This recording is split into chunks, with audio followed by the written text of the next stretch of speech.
Friends, I'm really sorry that something happened with the recording, and there was a misplaced part of the recording. The discussion that we actually held on 24th of March is preserved, but we have been missing the most important part, which is the presentation by Chris, and we will be recording it again this morning. Okay, so we are recording this again, and Chris Mbanefo is a wonderful member of our group of many qualities. He's, if I well understand, an aerospace engineer and a professional pilot and a father of several wonderful children, I'm sure. And he's a thinker, an ethicist. And because of that, he has been called to the board, executive board of the Club of Rome. And he has done many things in his life. He has started several companies as an entrepreneur, but also bring into life what he thinks is important, including maintaining the planet and trying our best to keep a sane future for the whole of humanity. So today he's going to speak with us about the matter of what can we imagine for a future for a different UN. Chris, did I miss anything important about your introduction? No, I think you've wrapped it up very nicely. So I'm very honored. I'm actually touched. I'm very humbled. Thank you. Thank you for doing this again. And please go ahead and start your presentation, and then we will paste it together with the discussion that we had before. But many people have asked for your presentation, so gratefully for you're repeating it again. You're most welcome. So I welcome everybody to this episode and to this exchange. It's a dialogue. It's a conversation. And I think, like Grazie has said, we are really facing an inflection point in the story of humanity. We are at the cusp, and we have the power to change the gradient of the curve. We have the power today to design the tomorrow. And in order to do that, we need to imagine where we want to go. And so the overall guiding line of our conversation is around the power of imagination and how do you present your imagination. So I'm going to share my imagination with you. And I'll start with a recent speech given by Marco Rubio at the recently held and concluded Munich Security Conference. I won't go too much into the details of the speech. Most of you have seen it. You've made your conclusions. But what I thought most remarkable about the speech was the fact that the man got a standing ovation by literally the leading political class of Europe. And this kind of shocked me in a certain way. In a certain way, it didn't. And so I tried to find, what is the origin of the thought process that has led to the standing ovation, so to speak, and the glorification of 500 years of Western civilization, just quoting Marco Rubio. And so there's a film called Man Friday. It was made in 1975. It actually won the Golden Palm in Cannes, and it features Peter O'Toole and Richard Roundtree. The story is about Robinson Crusoe, but interestingly, it's told from the perspective of Man Friday. As I said, it's a comedy, it's a parody. If those of you are interested to watch the entire film, I think we can leave a link and you can check it out on YouTube. I definitely recommend that. But I'm going to take an excerpt from the film, which is actually quite serious. And so those of you that are going to watch now, just a quote unquote warning that it is descriptive, but at the same time very deep, because it reveals, in my opinion, the source code, so to speak, of the origin of Eurocentric exceptionalism, and which manifested itself in racism culminating in the colonial experience. So at this point, I'm going to just share the film, share the scene, and then we'll pick it up from there.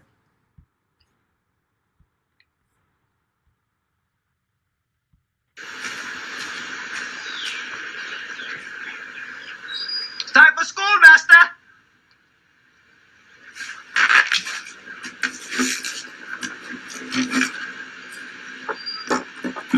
Time!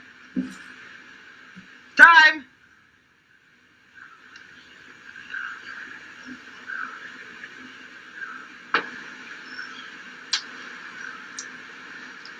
Today you are not going to talk. There will be no questions today. There will be no singing, there will be no dancing, there will be no raising of hands, there will be no smiling, there will be no smiling. Understand? No. You don't understand. I will explain. I think you are very dangerous. I think perhaps you are an agent of the devil. I try to show you what is good and what is bad, but you take the good things I show you and you twist them and you tear them apart until they lie bleeding. You take the bad things I show you and you smile as if they were your closest friends, but with your sorrow today, you showed yourself most clearly. For a time, I lost my soul. I think you are starting to sing, Master. But I do not think it is a true song.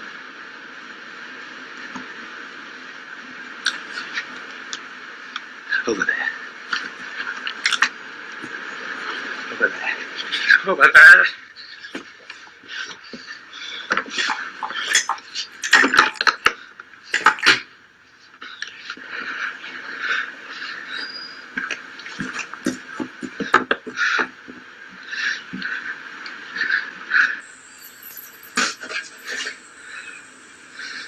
There was a man whose skin was covered with thorns. There was a man whose skin was covered with thorns. There was a man whose skin was covered with thorns. I'll take my knife and cut away your thorns. I'll take my knife and cut away your thorns, so your skin may feel the fingers of the air. No, I am disarmed. If you take away my thorns, I am disarmed. If you take away my thorns, I am disarmed. If you take away my thorns, there was a man whose skin was covered.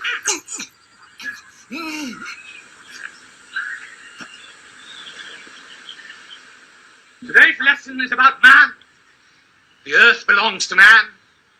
The animals belong to man. So do the fish, and the birds, the trees, the grass, the stones. Man is the king of the earth, under God. Does this sound good? It is not good. Man is not good, a vile king, a scarlet monster in love with darkness, because darkness hides him. It's necessary for a monster to hide himself away. Yes. But amongst those vile kings called men, there are some who can bear a little light. It hurts, but some of us can take the pain of that light. There are a few of us, only a few, to whom God has scattered a few grains of light. And we, my poor savage, are the leaders of men. Yes, I am one of those leaders. A king of kings, a vile king of vile kings. Why? Because I accept it all.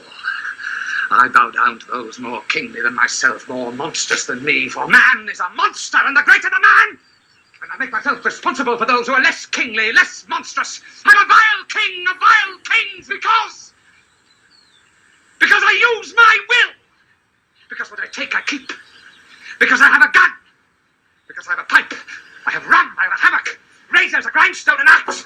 3 Bibles, ink and paper. 2 barrels of gunpowder, a pair of scissors, books of navigation. 3 Bibles, a hammock.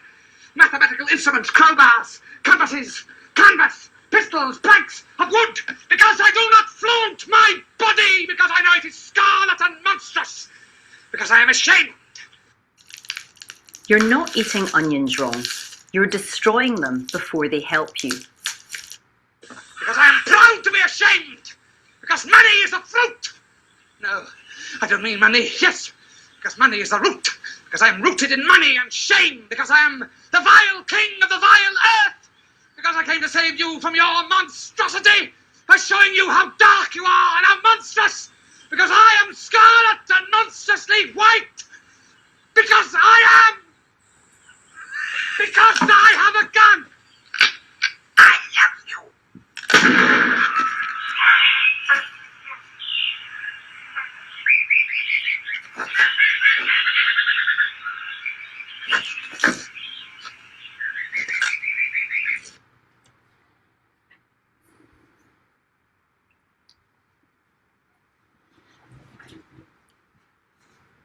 So this, in many ways, was to me an eye-opener in the sense that it's literally a Freudian rant that shows the origin and is rationalized in a false interpretation of the book of Genesis.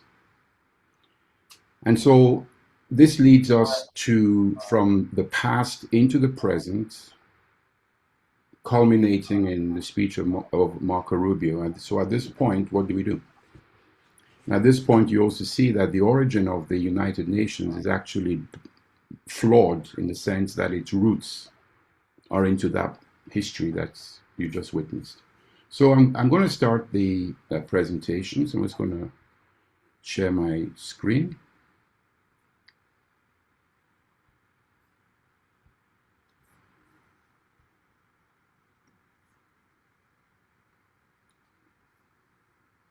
And so we're talking about moving beyond the fractal and kind of it's a new vision of a global governance.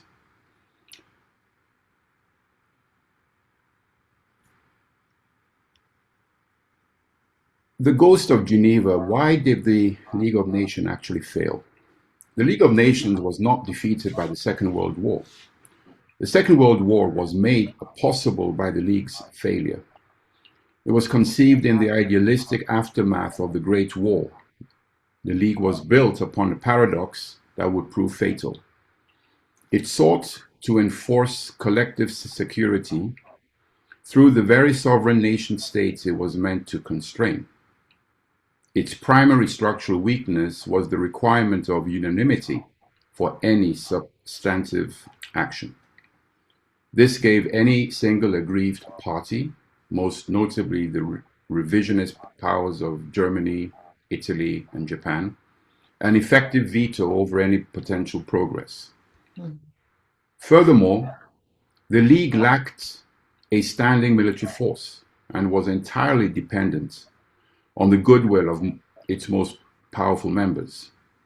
Now, when those members prioritize national interest over international stability, most famously, for example, when the United States refused to join, and when Britain and France failed to enforce sanctions against Italy during the Abyssinian crisis, Ethiopia today, the League's impotence was laid bare and was open to all to see.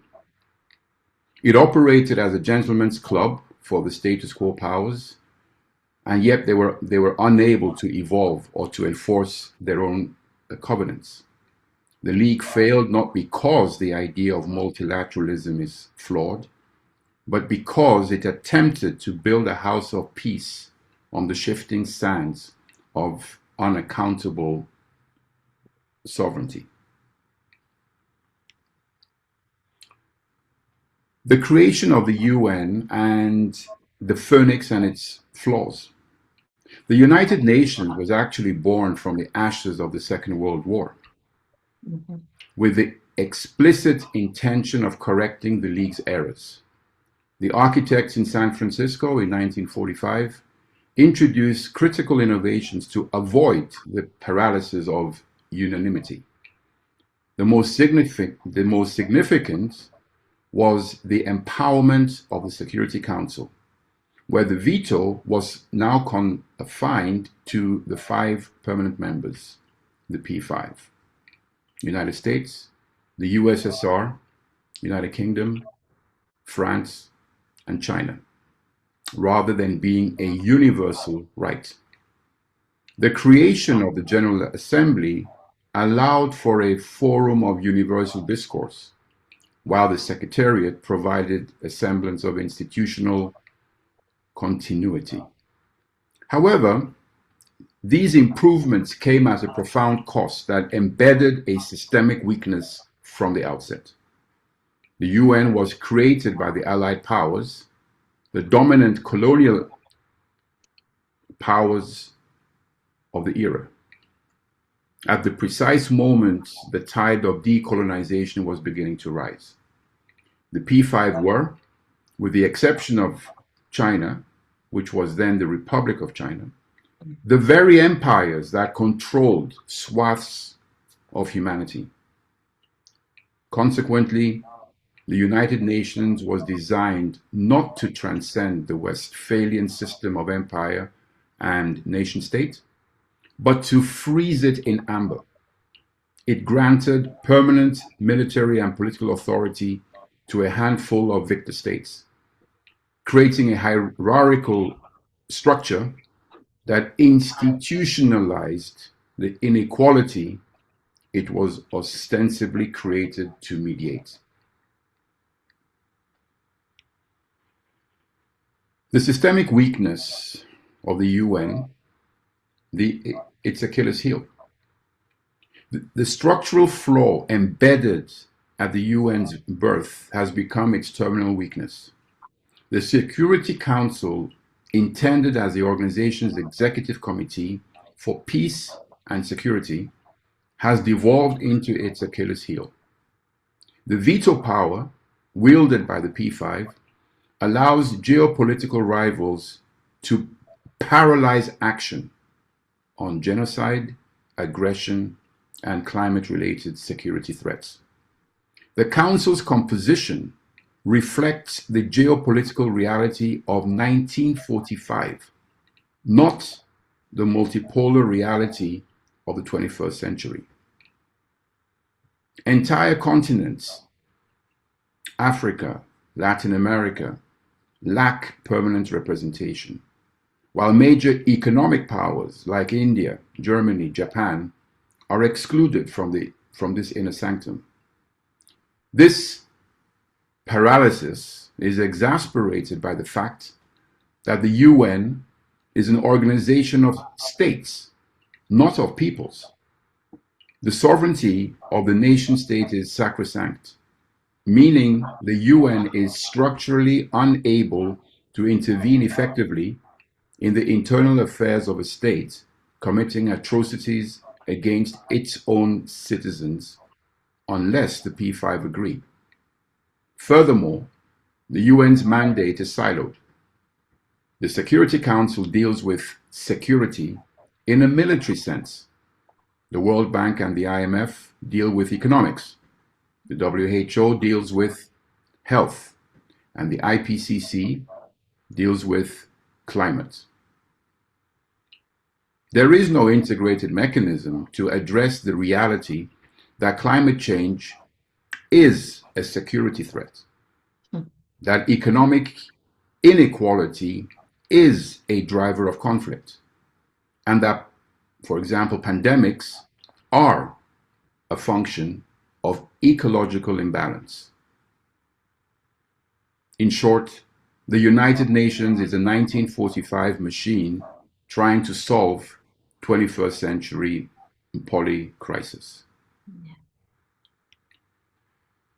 The fractal fallacy. Why is the United Nations a contradiction? At the most fundamental level, the organization's very name, the United Nations, enshrines the problem it purports to solve. A nation is not a geological fact. It is an imaginary concept, a social construct that coalesces around language, myth, and territory. While these constructs provide identity, they are, by their nature, divisive. They define humanity as a fractal, breaking the whole into smaller and smaller units, each claiming absolute sovereignty over a piece of the planet and the people within it. To speak of uniting these fractals is to attempt a logical impossibility. The term implies a coalition of separate interests, not a collective identity.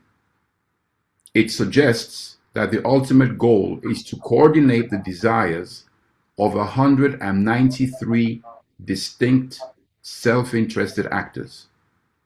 When those interests diverge, as they inevitably do, the union fractures.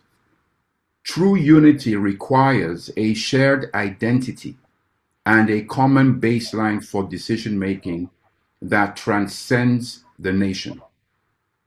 As long as the organizing principle of global governance remains the nation, the organization will always be a negotiation between competing sovereigns, never a collaboration for a shared humanity.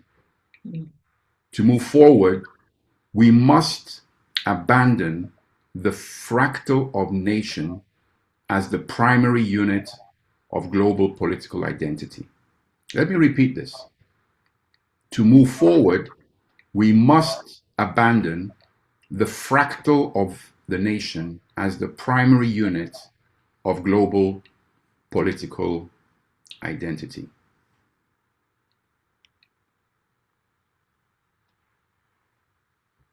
From where we are today, there are many possible futures based on the decisions that we take today. And so out of these many political futures, or possible futures rather, I have picked one, which is the pink dot there in the left. We are here in 2026. There are different ways into the future.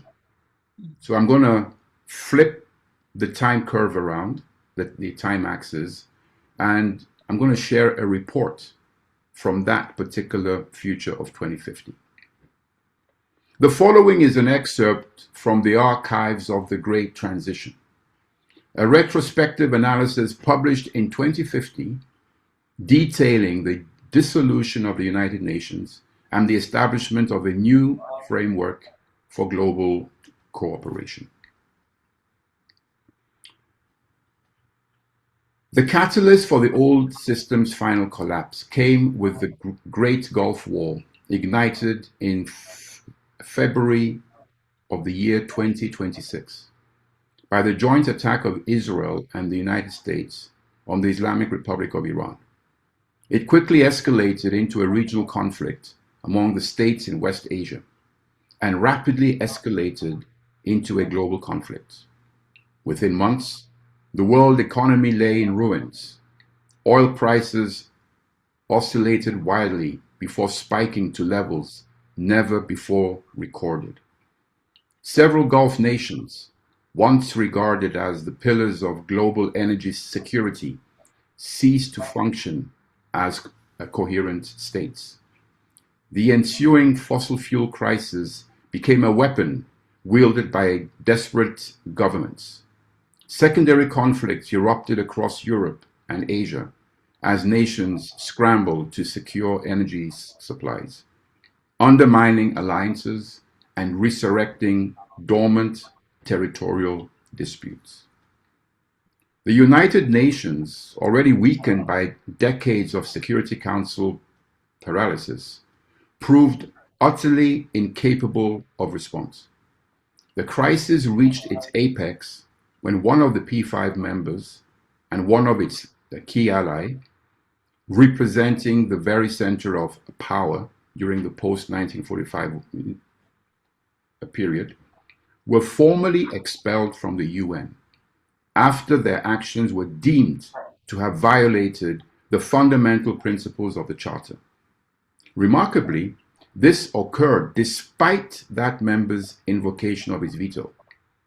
The General Assembly, invoking the Uniting for Peace precedent, but going far beyond it, declared that a permanent member's systematic abuse of the veto to enable atrocity crimes constituted a forfeiture of its standing.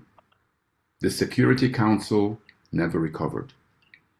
With its legitimacy shattered and the financial support withdrawn by key member nations, the UN was evicted from its headquarters in New York by the host country, which accused the organization of harboring hostile actors. The Secretariat, fragmented and in disarray, reconstituted itself in Geneva and Nairobi, two cities that hitherto had been secondary hosts of the UN. Yet, a third headquarters was established in a location deliberately chosen to defy the logic of great power competition: Nuuk, Greenland. As Arctic ice melted and strategic interest in the region intensified, the international community moved to preempt unilateral annexation efforts by declaring Greenland a supranational territory, held in trust for the global community, not by Denmark, but by the indigenous peoples of Greenland, recognized as the first and true custodians of this island. This act, placing a territory on the outside of sovereignty of any nation, was the first crack in the edifice of nation-state supremacy. It was amid this turmoil that the United Nations General Assembly, in an extraordinary session held simultaneously in Geneva, Nairobi, and Nuuk, voted to dissolve the United Nations Charter itself. The old system, born of empire and hardened by a Cold War rivalry, had proven not only ineffective, but actively dangerous. In its place, delegates proclaimed a new constitutional compact: United Humanity. The name was chosen with deliberate care, a rejection of the fractal nations that had divided humanity, and a declaration that the only legitimate unit of global governance was the human species in its relationship with the living planet.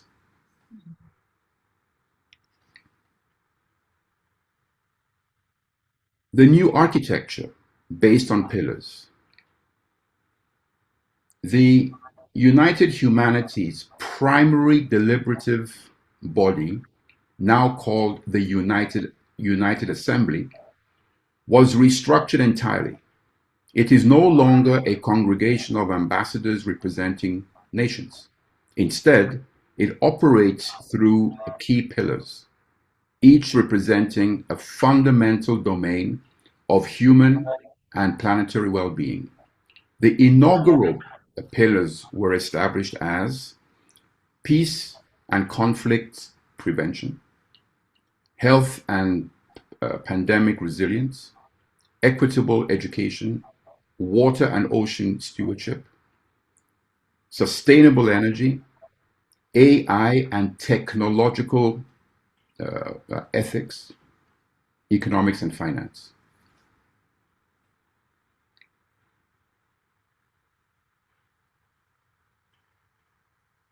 Contribution is based on meritocracy. Membership in a pillar is not an inherited privilege of nation states. Experts, practitioners, and ethical leaders from any region or background can join or contribute.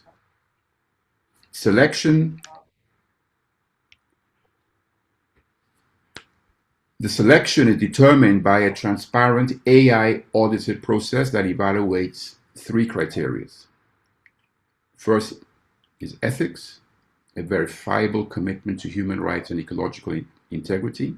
The second is morality, alignment with universal principles of justice, and merit, demonstrated expertise and effectiveness.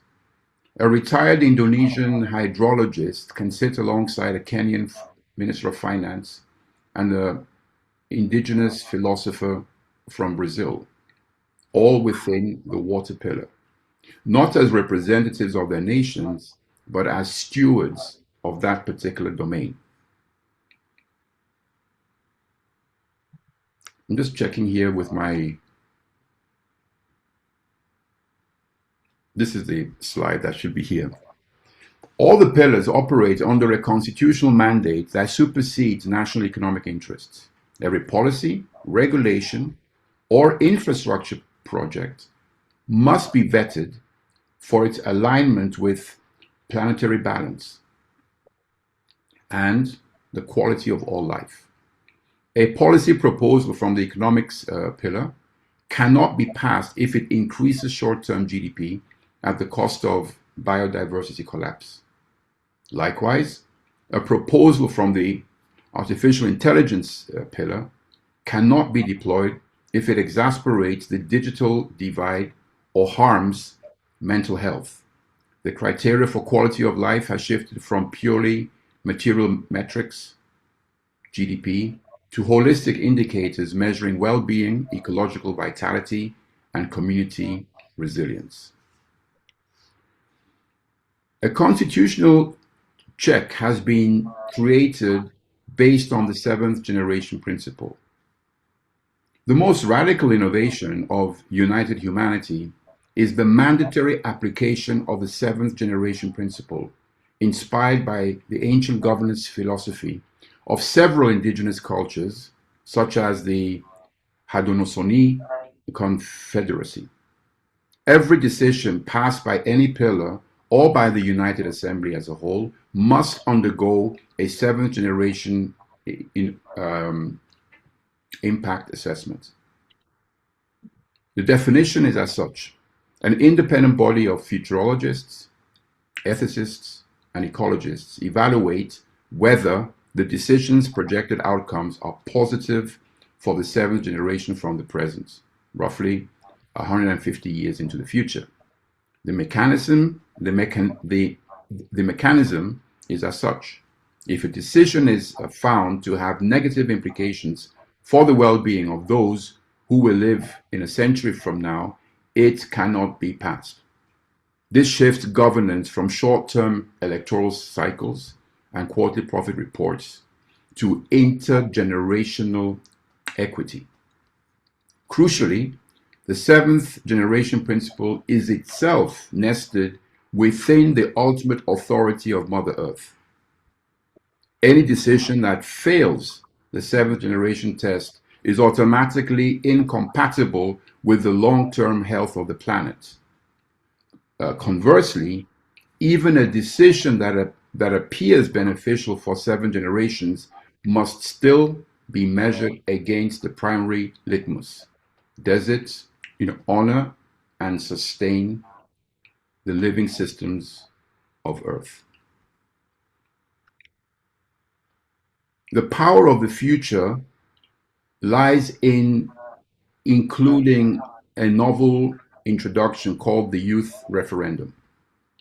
To prevent institutional inertia, United Humanity enshrines the rights of those who are most impacted by long-term decisions, but have historically been excluded from making them. That is, the youth. The right to question, A coalition of youth defined as individuals under 30 from any region representing a statistically significant cross-section of global demographics can launch a referendum to question a decision that has been passed by any of the pillars. This triggers a mandatory review and a 3-month deliberation period, where the burden of proof shifts to the pillar to justify the decision's long-term viability. Conversely, there's the right to force.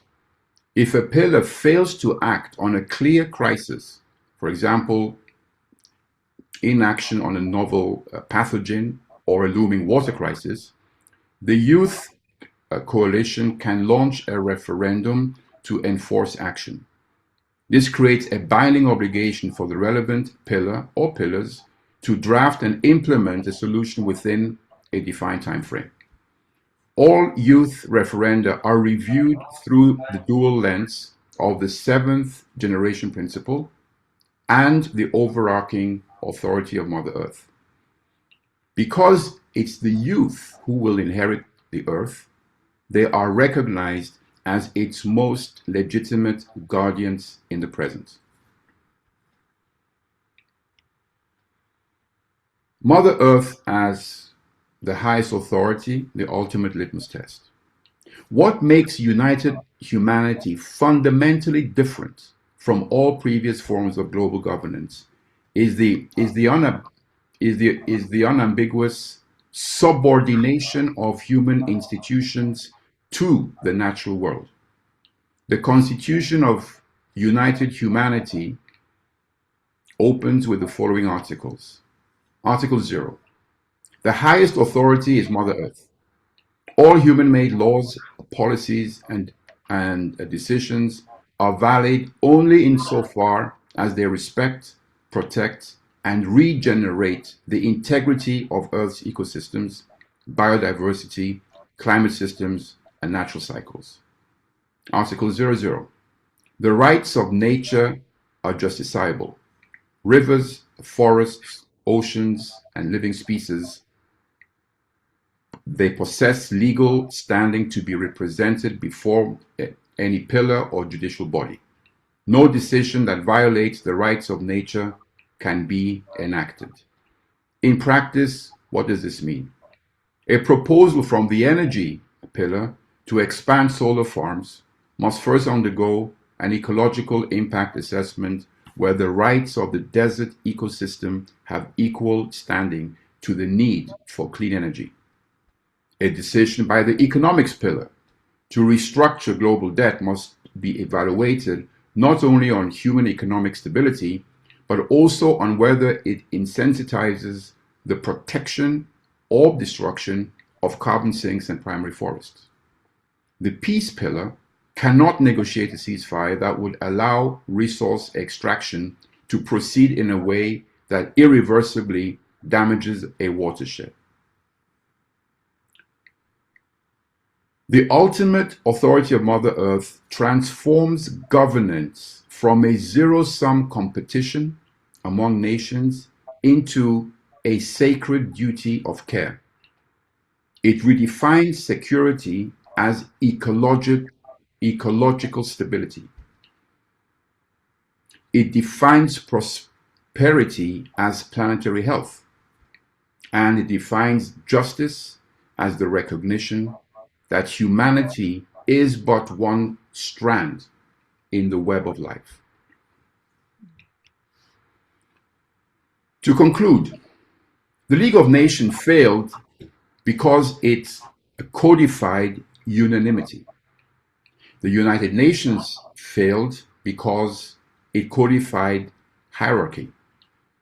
Both of them failed because they treated the nation state as the immutable definition and the endpoint of human political organization, and because both placed humanity above rather than within the living world. As we look toward the mid-century, it is clear that the challenges we face, climate collapse, artificial intelligence, resource scarcity, and many more, do not respect borders and cannot be solved by coalitions of fractals. They require a system built on the integration, foresight, and a recognition of our shared singular humanity, as well as our total dependence on a thriving, healthy planet. Make no mistake, the vision of united humanity is not a utopian fantasy. I'm not here to tell fairy tales. It is rather a pragmatic adaptation. By replacing territorial sovereignty with ethical meritocracy, by placing Mother Earth as the highest authority, by forcing decisions to account for 7 generations, and by granting the youth the power to hold the present accountable, we can finally build a governance structure worthy of the species that inhabit this planet. The only question that remains is whether we build it before the old structures collapse under their own weight and before the earth, our highest authority, decides that she can no longer sustain us. That, in essence, concludes my presentation. Thank you very much. Wow, thanks again so much. This is the second time I'm listening to this. Is even more powerful than the first time. Thank you so much, because twice is great. And now we will link back to the original presentation time and the original discussion, but I'm sure people will be also adding things in the future meetings, and I hope the discussion will continue then, because it deserves to be continued, especially in these days when what you just described at the beginning is happening under our eyes. Thank you again. I'll turn off now the recording. You're most welcome. This kind of discussion really helps move along, so I am grateful for that. Christopher, do you want to react to our points? I think we need to be clear that what I was speaking about is really not going down to the level of national governance or community governance. We're talking about the level of the United Nations. How do people interact from different countries, different regions, different continents? How do we transcend the geopolitical divide? It's a bit like, let me use the example of a couple, a father and a mother, a husband and wife. They have a kid, they have a child, but they decide that they will go through a divorce for whatever reasons. At the end of the day, they have a common interest. That's the child. So whatever their differences are, whatever their lifestyles are, there is something that they have a common interest on. That's the child. And so if both of them are mature, they will be able to sit together, have a reasonable conversation to agree on what is best for the child, be it which school should they go to, and. And so I think this is what it's all about. The way that nations govern themselves, the way it is, I don't think there is one system that is superior to another system, because everything has to be taken in the historical social context and the geographical, the realities of geography. And so we will always have differentials there. And in some instances, it can be a bottom-up approach. In certain instances, you have a top-down approach. Some countries till today have kings and queens. In other countries like Switzerland, we don't. We are totally bottom up. And that was also the idea where the referendum comes in, where you're actually able, where the public, the people at the bottom are able to overturn a decision that was taken top down. So I think the issue is whatever the systems are. Let's look at water as an example. You have a country like China with its own system. You have a country like the US with its own system. Both countries have one thing in common. You are defined by a major waterway. In China, it's the Yangtze, and in the States, it's the Mississippi. The Mississippi Valley, where the Missouri feeds in, and the whole Midwest is defined by that. We have two waterways. Both of them flow into the ocean, where everything is then combined. In the US, you have challenges with your water system. In China, they have challenges with the water system. That affects the overall health of the planet. Likewise, in Africa, other parts of Asia, South America. So now the experts in all these different countries with their different political systems and, the experts in the water system and those who can contribute are now able to sit together with one thing in mind, like the different parents coming together to talk about a child, the well-being of the child. And so the pillar system, offers a mechanism to solve a challenge in the sense of whatever it is we're looking at within the water pillar, regardless of geopolitical ideology and everything. If the discussion is held intellectually, honestly, just like when two parents get together to decide what is good for the child, if you are trying to make a decision because you have your self-interest, then it's not going to work, because then you're not representing the interests of the child. In other words, I want the child to go to school in my place so that the child is closer to me and further away from the other parent. If that's the thinking, then you're not acting in line of what is for the actual benefit of the child.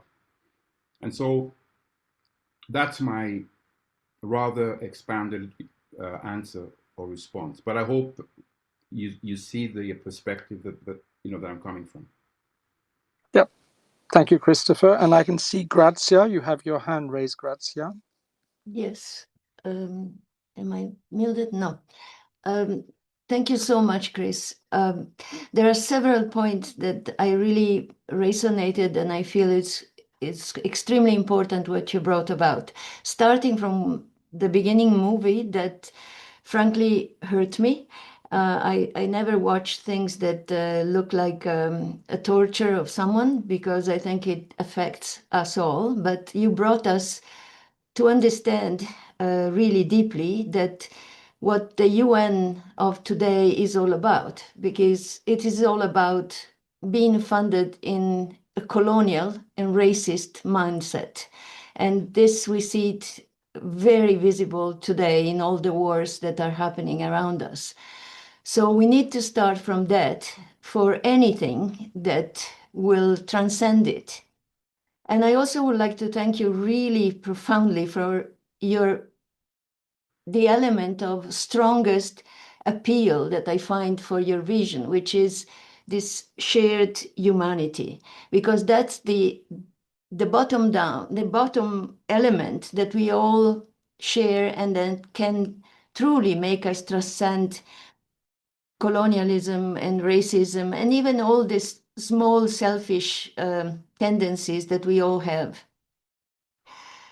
Let me also offer a couple of points of further reflection. One is the appreciation not only of what we share, which is humanity, but also what we do not share, which is the diversity of our perspectives, cultures, preferences, desires, tastes, the diversity that we express. We need to find, I believe, a way to combine that shared humanity with the broadest possible plurality of ways of being in the world that do not hurt and do not impede one another. And another point in this sense is that diversity has somehow manifested itself in the world in something that we touched upon many meetings ago in a meeting dedicated to biocultural regions. So something like this may very well emerge in the future, hopefully, as a unit of local governance that allows people to become really caretakers, custodians of their territories, what I call territories of life. And in many ways, these territories of life can combine in larger socio-ecological units and then into larger socio-political units as you sketched through the future of this wonderful 50 years from now reality. Thank you so much.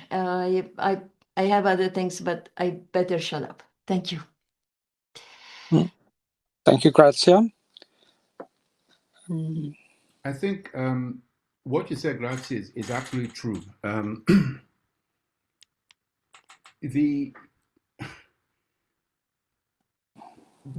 I think the diversity of the human species, the diversity of all our cultures is such a beautiful thing. And it's something that should be celebrated. And when we celebrate that, then we begin to experience and realize the depth of our existence. And that is where things become very, very interesting.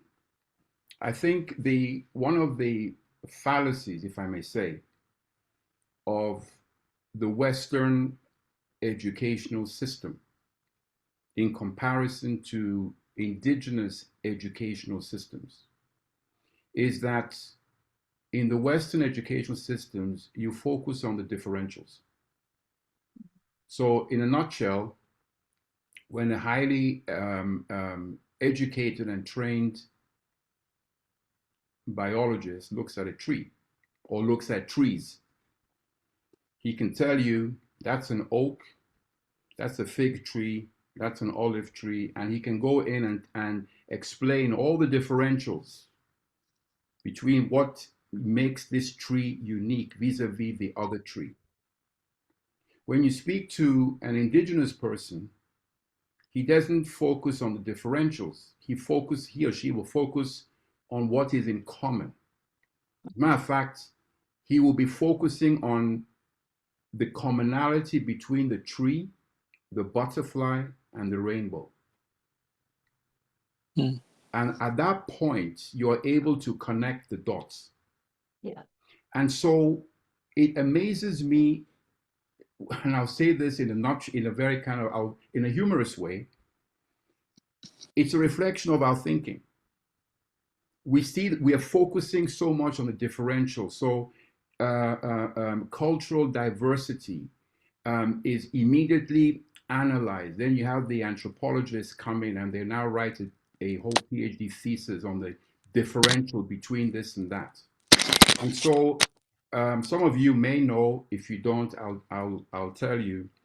My mother is from Switzerland, blonde hair, blue eyes. My father is from West African Nigeria. So what does that make me? People ask me and say, Chris, are you African or are you European? Are you this? Are you that? And it reminds me of a story my grandmother told. It is part of the family folklore. I was, I think, 3 or 4. I was in Switzerland for one of my first times coming from Africa.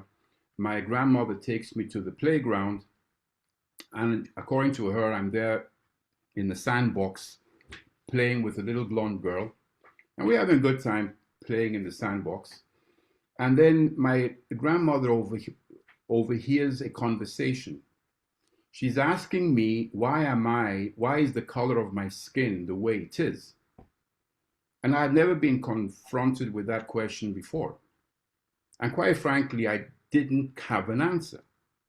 And she insisted and kept on prodding and pushing and this and that. And in the end, I figured that, well, my father is like this, my mother is like this, so I'm kind of in between. And then she says, oh, you mean your father is black and your mother is white?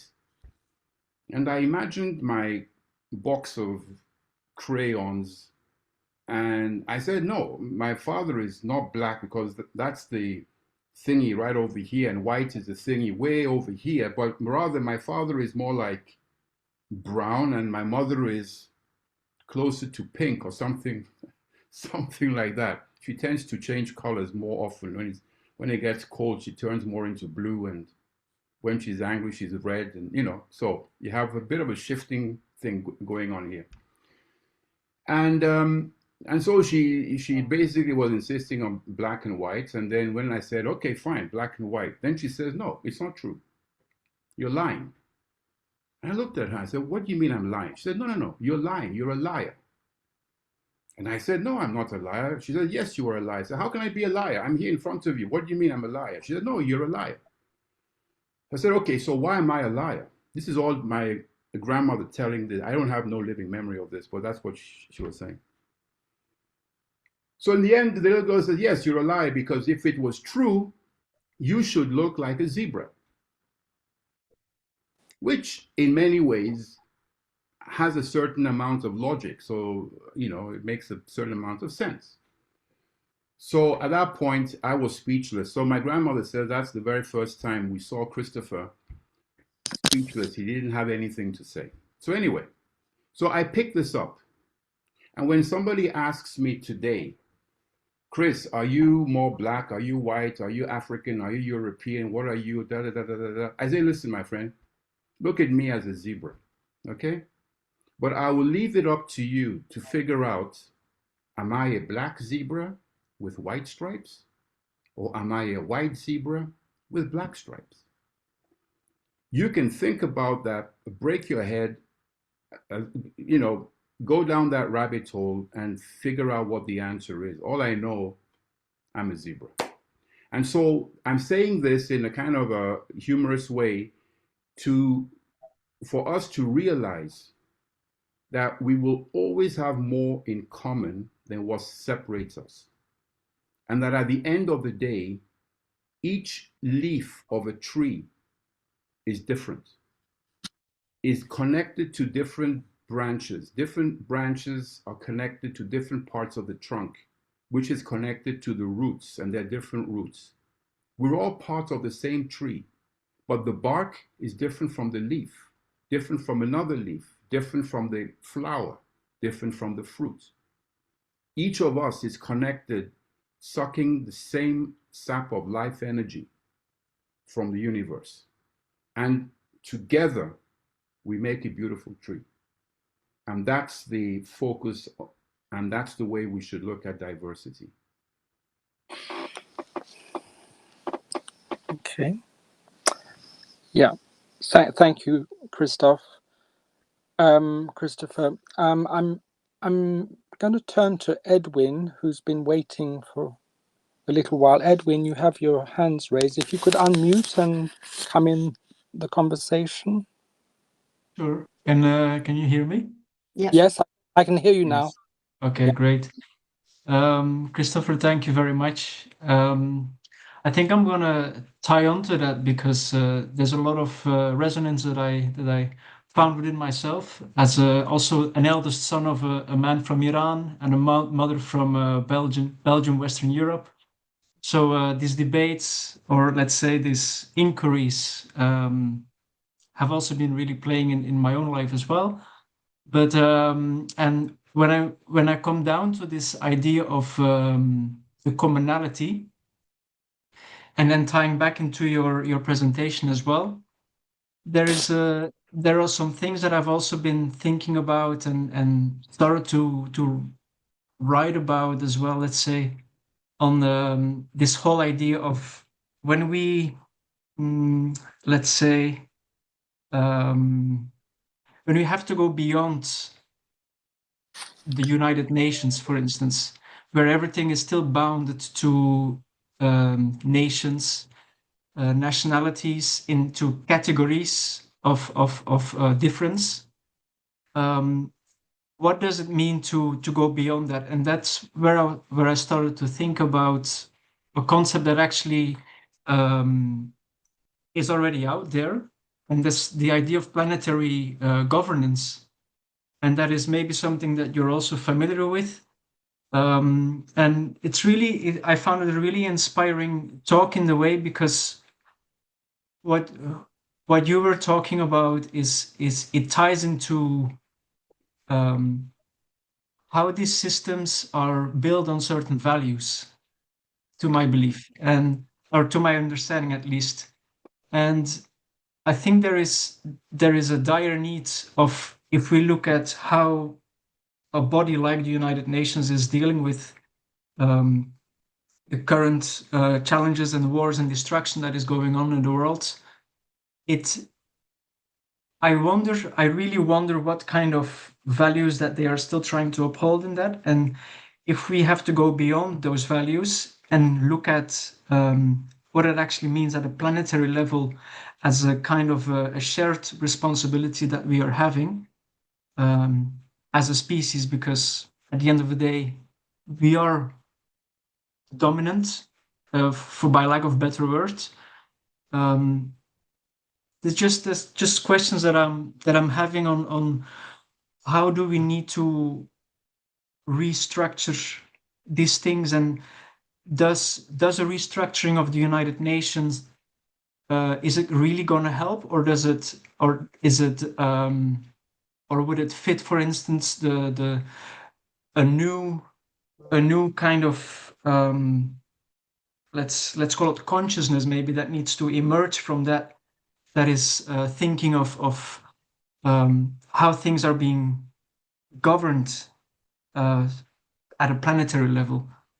I think that was just a bit of a stream of consciousness there, trying to structure my thoughts around it. But yeah, just that was something that I thought about. Thank you. Thank you, Edwin.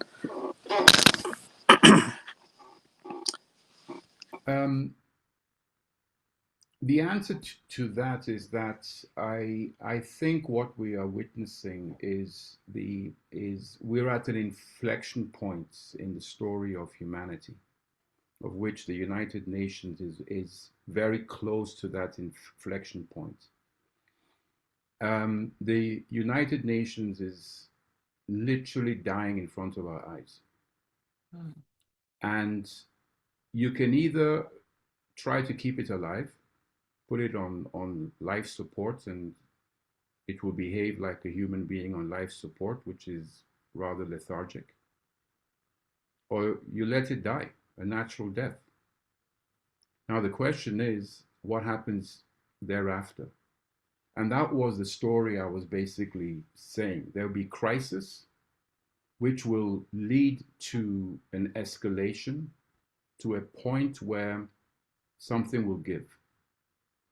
And thereafter, the good thing with anything that collapses is that by definition, it defines the new beginning. And so at that point, we have to really reflect on how that new beginning will be. And that was just my simple, humble contribution to that story, with a bit of imagination obviously put in.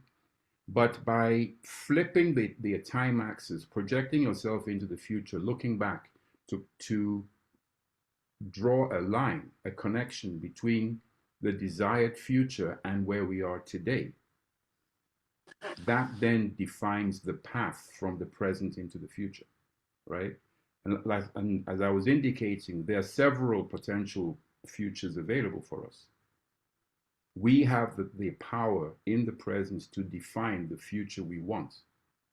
And for that, we need to have the courage to imagine. So that's just in a nutshell. Thank you very much, Christopher. I'm going to ask Andy to come in, but I'll also at the same time say bye-bye. I'm going to hand over to you, Grazia, the facilitator role, because I need to read, as indicated earlier. But many, many thanks to you all. Bye-bye. And thanks to you, Thank you. Michelle. Thank you very much for being with us as long as you could. Thank you. Thank you, Michelle. Well, thanks. Let me kind of echo my thanks, Chris, for this really inspirational talk, which has caused me to reflect a lot. And I suppose I wanted to ask slightly to follow up on your anecdote earlier, which was very compelling. I mean, you are obviously a social innovator, but also an economic innovator, as I understand it. You also work in the private sector. And of course, one of the entities that has, or one of the UN, of course, is very important globally. It has major global reach, but there are other players as well, multinational corporations, for example, which are extraordinarily powerful and can suppress the kind of initiatives that you were talking about, or they could theoretically also perhaps also support them in some circumstances.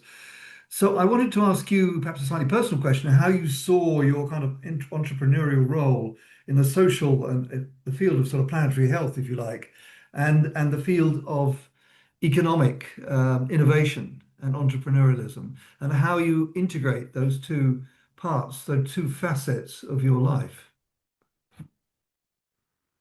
It's an interesting question, and it's a question that I've been pondering with for many, many years. And I have now identified the mountain that I need to climb. So what I'm recognizing is that one of the key issues that has led us to where we are today is what I call a planetary carbon imbalance. What has happened is that we are emitting more greenhouse gases, CO2, into the atmosphere than the planet is able to absorb. And so, in a nutshell, when you ask the question of all the anthropogenic emissions, how much is actually absorbed by the planet and how, you find out that 30% is absorbed by the terrestrial carbon sinks, all the forests, savannas, and everything around. Between 30 and 40% is absorbed by the ocean, by the marine carbon sinks. And then you're still left with about 30% that cannot be absorbed, cannot be sequestered. And that's what is accumulating in the atmosphere. That's the increase that we are witnessing in the ppm from 270 in the pre-industrial times to where we are today, over 420. So that's one fact that I'm looking at. Then I listened to what all the wise people in the world have, the conclusion that they seem to have arrived at, which is we need to reduce emissions between now and 2050 by 50%. So, assuming that is possible, have we solved the issue? Have we solved the problem? And I will say, no, we haven't. Why? Because if we go from 100 down to 50, assuming we are successful in that, we still only have 30% that is absorbed by the existing terrestrial sinks, and we still have 20% that is absorbed by the oceans. So we still have a carbon load on the oceans. So what that means is that the oceans will continue its acidification with all its ramifications, and we still haven't drawn down the excess CO2 in the atmosphere. So we haven't solved anything. It's a bit like you have a bathtub that is overflowing, because somebody left the tap on. And all the wise people say, oh, in that case, what we need to do is we need to reduce the tap by 50%. I mean, every child will look at you and say, you know, you probably escaped an asylum somewhere, or, you know, that definitely isn't going to work. Because at the same time, you need to unplug, you know, you need to unplug the drain so that the water can then go out. It's only when the outflow equals inflow that the overflow stops. So we're still overflowing. So the key is that in order to make a real difference, we need to increase the sequestration capacity, the terrestrial sequestration capacity on the planet from the existing 30 to reach up to meet the emission. At that point, we start having a planetary balance without, we haven't yet addressed how to draw down the excess. So the question is, how do we increase the terrestrial carbon sinks from the existing 30% to 50, which by the way represents a 60% increase in the existing terrestrial sequestration capacity of the planet? How do we do that? And that's my challenge, and that's where I'm working at, which is the first thing we need to do is value the existing carbon sinks. So my company, what I'm doing now is I'm using satellite data to measure sequestration capacity of terrestrial sinks anywhere in the planet. We can measure that scientifically. We're linked to the NASA MODIS Terra program. We capture that data on blockchain, thereby maintaining data integrity, and make these units available to emitting companies to carbon balance their emissions. So we're introducing something called, carbon balancing, which has nothing to do with carbon credits, which is I call it voodoo economics, basically. But this is now based on a scientific methodology, which I can go into in more detail. Yeah. But that answers the question as to, I'm trying to integrate this into what I'm doing also on the private, on my economic day-to-day, activities. If that answers your question. I'm not sure it did, Chris, because I think the question was a little bit less technical and more social in aim, at least as I understood it, because this matter of how we change from a capitalist, racist, colonialist society into a world in which we all love each other and understand we are humans remains totally open in front of us. I mean, we can dream, we can hope, we can have a fantastic future in front of us, but we need to figure out how we move from where we are and get in there. And the how really hits with that little piece of a movie that you showed us at the beginning. Stuff that is not simple to deal with. Stuff that is killing people as we speak. Stuff that is creating human beings like Hegseth, and what he did the other day when he just, for fun, he just shot down a boat full of young sailors without a single gun in their hands, and then saying, okay, that's great, we killed 150 Iranians in the waters of India without India even batting an eyelid. I mean, this is the kind of stuff that we have to deal with. And yes, let's also deal with that, because that's the challenge. I mean, we can all dream, but we have a huge challenge in front of us. So yes, I want to be challenging. How do you move, Chris and everybody else? How do we move together to that future? Because I still don't see it, and frankly. I think we have to first of all start with ourselves, okay? And what I've noticed is that when you are dealing with a bully, we've all had to deal with bullies in our lives. Bullies are relatively easy to deal with if you are prepared to stand up to them. Because the reason they are bullies is because people tend not to stand up to them. And so they're encouraged in their actions, in their lifestyles. And they keep moving on and on and on and on. And so somewhere along the line, we need to draw a line in the sand and say here, but no further. That's the only language a bully understands. And so you have bully nations, you have bully companies, you have bully individuals. The psychology is basically the same. Mm. And with the US, let's, call a spade a spade. With the current administration, the guy is always talking about a deal. Mm-hmm. So that's his language. So if he's talking about a deal, then let's speak his language. Let's do a deal. And the only way you can get any sense into his head is to make it clear that whatever it is that he's doing is not a good deal for him. That's as simple as it gets. So if Europe, if the EU wants to be effective within their sovereign rights or whatever, they have to be prepared to draw a line in the sand and say, you know what, you have your tariffs, fine. We will not export to the US. Keep your tariffs. There are 9 billion people on the planet thereabouts, and you guys represent 300 million people. You're not the only ones on the planet.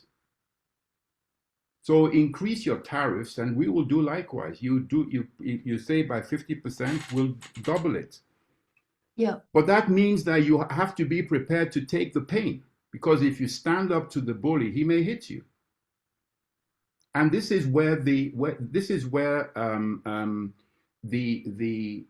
life of Mahatma Gandhi is inspiring, because at the end of the day, the so-called non-violence or the philosophy of satyagraha is that I take a stand based on ethics and morality, and no physical force is going to make me change. And once he who has force recognizes that force is not effective in changing the attitude, at that point, the force is useless. It's ineffective. But as long as you bow down to force, the force is effective. And there's a scene with which is very well depicted in the film Gandhi, where he burnt the passes that were given to the colours and the Indians and the Africans during apartheid South Africa. And he said, no, we will take our pass and we will publicly burn it. Mm. And there he is, he takes his pass, he goes out in front of all the police, and he puts his into the fire. Actually, before he even gets there, he's beaten down by the police. And with his last strength, he puts it into the fire. In other words, at that point, he who is engaging in force has realized he's impotent. And that is the secret. And I think the political class in Europe have obviously thus far not shown any spine or any backbone. It's worse than that, Chris.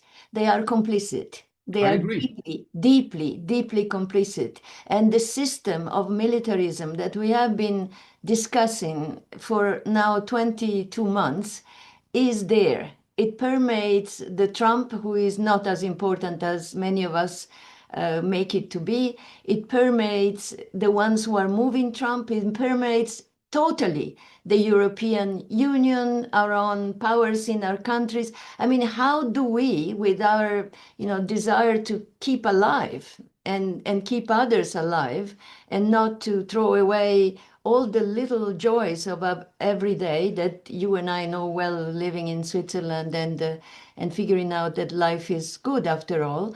How do we maintain that, which is healthy and which is good for us and our families, and at the same time fight that militarism that is so systematically ingrained in the world? I think that all of us are having this question paramount in our minds.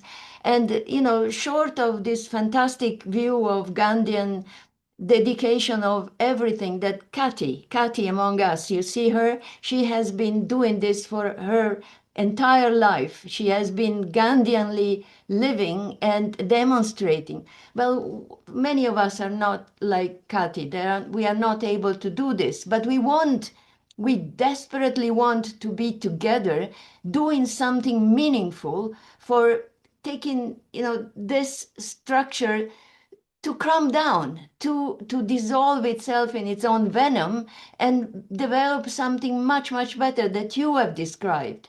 But how? How do we move from here to there, short of the total Gandhiness that many of us, frankly, don't have? That is a question. I can't answer that question, but by myself, obviously.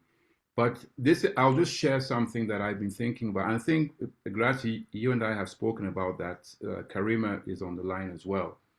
One of the things that I've been thinking, which is the last opportunity that we have, I think, is to use the judiciary process and actually start mass action court processes, opening up court cases against key individuals who are the perpetrators of this combined violence, and effectively render them useless in the sense of tie them into knots by opening up different court cases in different courts in different parts of a country, where they have to show up in person to a court to answer a query or whatever it is, and ask the different courts for injunctions to freeze accounts.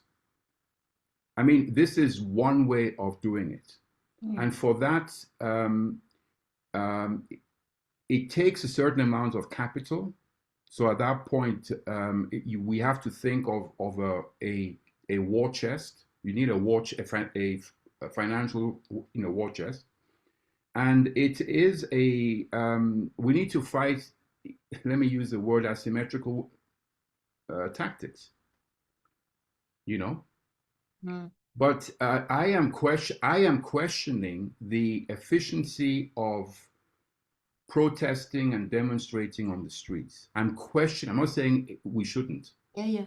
I'm questioning because I look back at, I don't know, depending on the source, between 1 and 2 million people went on the streets in the UK leading up to the Iraq War. What did Tony Blair do? He basically went to war. So, and there were no consequences. But if we sit down and we have a proper strategy, connecting the dots and figuring out the network, the cobweb, and where the spiders are, and you attack the spiders to render that network irrelevant. And I think this is one way, and I think it requires a coordination. It requires the input of legal scholars, because I'm not a lawyer. And I think that could be one way. In other words, you tangle up, and it's all linked into the financial system. Yes. It's all linked in the financial system. And so the key is to get injunctions to close down the flow of capital, freeze accounts until certain information has been delivered. and basically all of us should become a combined pain in the ass. Mm-hmm. In other words, let's all be hemorrhoids. Yeah. in a in a very picturesque way. Literal way. Yeah. Friends, anybody wants to have a last word? We are already at an hour and 45 minutes, and so let me give you a final opportunity. Edwin. Yeah, so here I am again. It's just probably as I missed the first 5 minutes of this meeting, I was in touch with you, Grazia, about this as well. And one of the meetings that I was rewatching the other day, which dates actually from more than a year ago, was actually about a topic that really touches upon the presentation of today as well.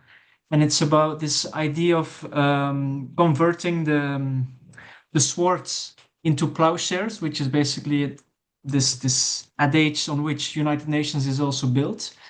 And were it not that during my educational periods, I was writing a little bit about certain ideas back then as well already on again this idea of where it stands with the values of how these kind of institutions are being built basically. And I was just wondering maybe if there are people here amongst this group or people that you are in touch with that would be willing to collaborate on the paper, which was already an initiative raised back then more than a year ago. So I'm drafting out a couple of structures and ideas on how we can go forward with this, and I'd be very happy to just take more people on board and to building also on your ideas, perhaps Christopher, if that's something that you're interested in doing. So yeah, I'm happy to write my email address in the chat and then just get in touch if that is something that appeals to you to just to think about and maybe to work out basically. Yeah. So that's that. Thank you. Thanks, Edwin. And I will invite also the other people who are not present at this particular moment so that they know that they can touch base with you for this collective reflection and possibly a paper around turning swords into plowshares in the 21st century. I mean, what does it mean today? I mean, you all probably remember that swords into plowshare was a word and actually a theme of the Eastern European movement of liberation during the pre-fall of the Berlin Wall. And it was quite important and effective, and it had lots of successes and failures. Chris, how can we thank you? I guess I'd love to invite you for dinner one of these evenings. I know that Alfred is in Geneva and wanted to meet with you, and so maybe we can organize something with the people who are around Switzerland in these days, and it would be just great to see you and to continue a little bit our conversation. Meanwhile, it has been a very powerful meeting. Thank you so much. And thank you for all of you who might have had thoughts and may want to express them and share them with everybody else. Please do. You may remember that once in a while when people write after the meeting, we have a shared document online. So if you want to add some of your thoughts, by all means do it, and then I will be put it online together with the recording of this great session. So thanks again, everybody. It has been very, very useful, at least for me. Thank you. Thank you so much.